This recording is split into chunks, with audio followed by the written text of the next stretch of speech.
O zelo feminino cristão, parte 02, dia 1 de setembro de 2025.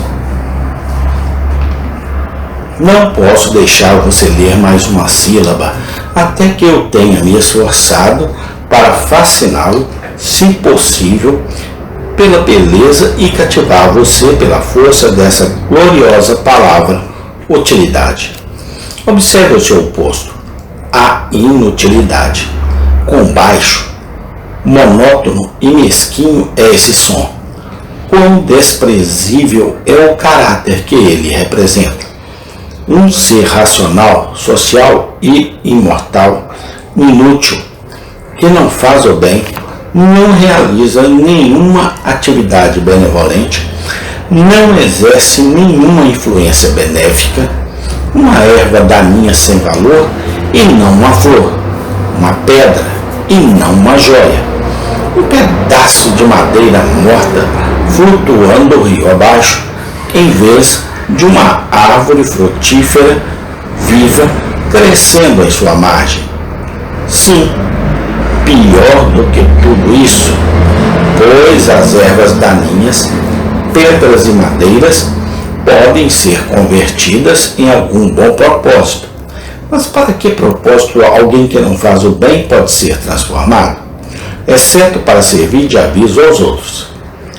Que seus jovens corações então batam com o desejo de fazer o bem, aspire a honra de fazer o bem, não se contraiam, não se encolham em um egoísmo desprezível.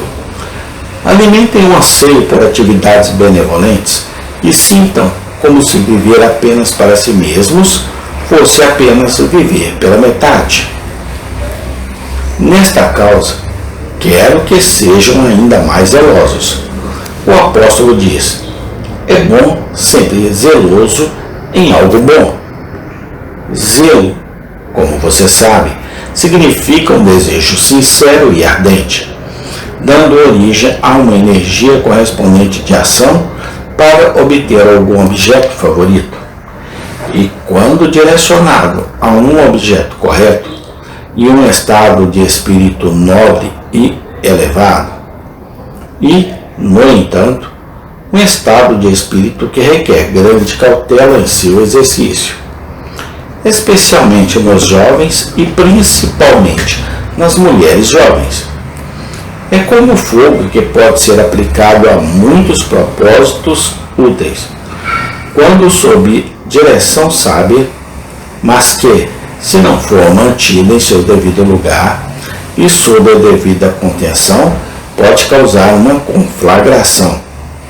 Ou, para mudar a ilustração, pode ser apenas como o calor vital saudável que mantém o corpo em conforto e em ação. Ou pode se tornar uma febre da alma, consumindo suas forças e destruindo sua vida.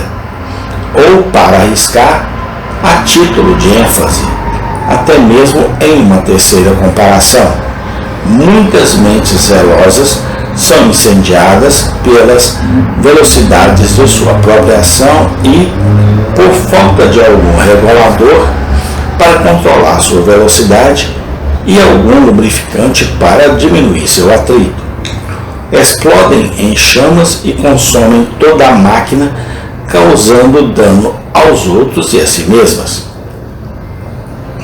Um coração caloroso requer um julgamento frio para evitar essas consequências de um zelo equivocado.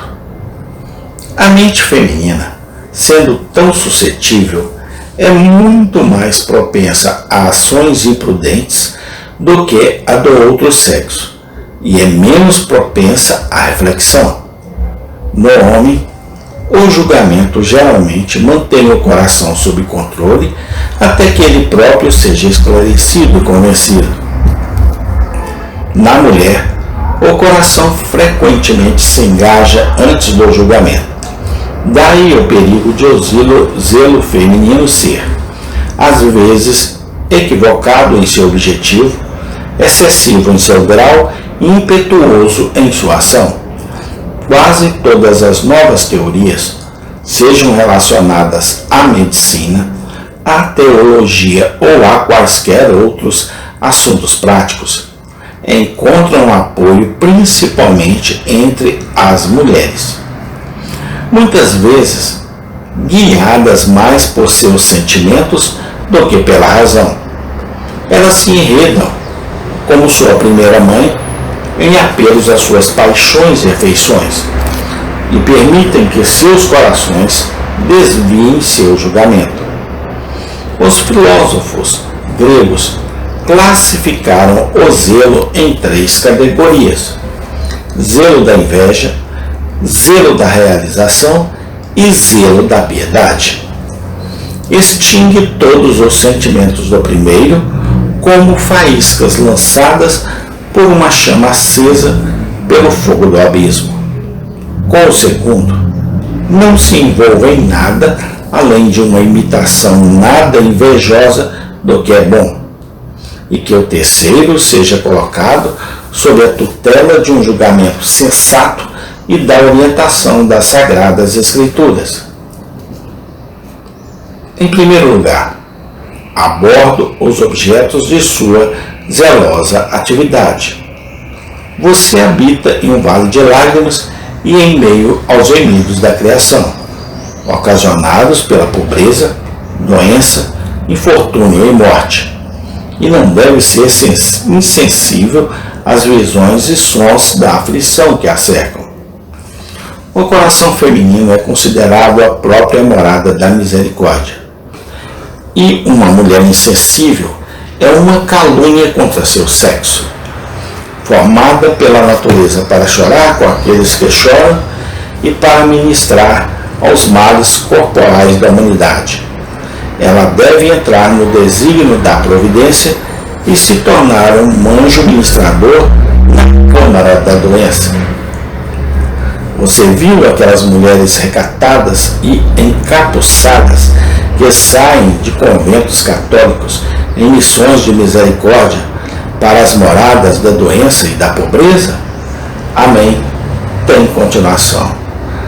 Louvado seja o nome do Deus Altíssimo, hoje e sempre eternamente. Amém e amém.